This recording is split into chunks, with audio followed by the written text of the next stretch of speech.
लोग हों, चाहे बुजुर्ग हों, चाहे युवा हों, ऐतिहासिक चुनाव हैं। पहली बार पढ़ी लिखी पंचायत का चुनाव हो रहा है और उत्साह पूरा देखा जा रहा है। यहां पर लोगों में 103 साल की ये बुजुर्ग महिला भी अपने मत का इस्तेमाल करने मतदान केंद्र पर पहुंची हैं। यह अपने आप में बताता है कि इस ऐतिहासिक चुनाव को लेकर लोगों में किस तरह का उत्साह है। लोग पहुंच रहे हैं। पहले चरण में जिस तरह से वोटिंग हुई उससे भी अंदाजा लगाया जा सकता है कि 80% वोटिंग होना अपने आप में एक बड़ी चीज है और लोग ज्यादा से ज्यादा अपने मत का इस्तेमाल कर रहे हैं। जेपी भारद्वाज हमारे साथ जुड़ गए हैं महेंद्रगढ़ से। जेपी, 103 साल की बुजुर्ग महिला वोट डालने जा रही हैं मतदान केंद्र में। अपने आप में दिखाता है कि इन ऐतिहासिक चुनाव को लेकर लोगों में किस तरह का उत्साह है।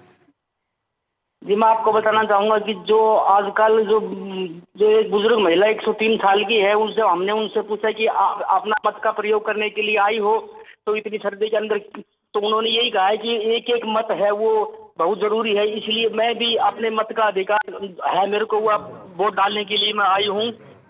जी जेपी, कुछ ही देर में 4 बजे जैसे वोटिंग खत्म होगी, फिर काउंटिंग भी शुरू होगी, रिजल्ट आने भी शुरू होंगे। ऐसे में जो उम्मीदवार हैं, क्या कोई खास तैयारी की गई है? क्या किसी को, जिस उम्मीदवार को अपनी जीत पर थोड़ा विश्वास हो, क्या उनकी तरफ से कोई विशेष तैयारी वहां पर दिखाई दे रही है? नहीं, विशेष तैयारी तो ये है कि जो सरपंच पंच के जो हैं वो जिनको अपनी कन्फर्म जीत दिख रही है, वो एक साइड के अंदर अभी डीजे वगैरह और गुलाल वगैरह लेके अभी बैठे हुए हैं। उनका यही कहना है कि हमारी तो जीत निश्चित है, और जो उनके साथी है वो भी बड़ी उमंग के साथ एक साइड में बैठे हुए हैं, ढोल नगाड़े लिए हुए हैं। जी। और जब ये रिजल्ट घोषित होंगे उसके लिए क्या गांव में कोई विशेष इंतजाम किए गए हैं? क्योंकि कई जगह देखने को मिला है कि लोगों ने हार के बाद भी एकजुटता दिखाई है और आपसी प्यार वहां पर दिखाया है लोगों ने। तो क्या जब रिजल्ट आएंगे तो एक साथ लोग वहां पर मौजूद रहे, इस तरह की कोई इंतजाम आपको कहीं दिखाई दिए हैं?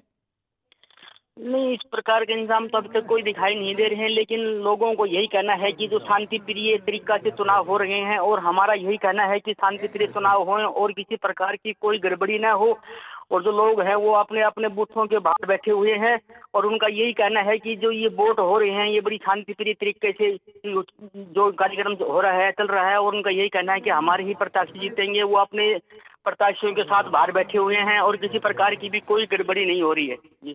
और जेपी, जिस तरह से तस्वीर सामने आई है, 103 साल की बुजुर्ग महिला वोट डालने गई हैं, इनके अलावा भी कई बुजुर्ग लोग वहां पर वोट डालने पहुंचे होंगे। चुनाव आयोग की तरफ से क्या कोई विशेष इंतजाम इन लोगों के लिए किए गए हैं?